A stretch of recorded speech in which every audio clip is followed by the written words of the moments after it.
فكر وقرر واختار. الأستاذ ممدوح عبد السميع جاب الله، رمز السد العالي عن حوش عيسى هو الاختيار. منكو بيكو صوته هيبقى عالي، وإن شاء الله في المجلس عشانكو هيعمل المستحيل ويخليكو في العلالي.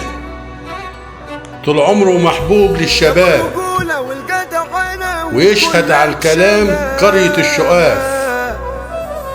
عنهم عميد عائلة الفقي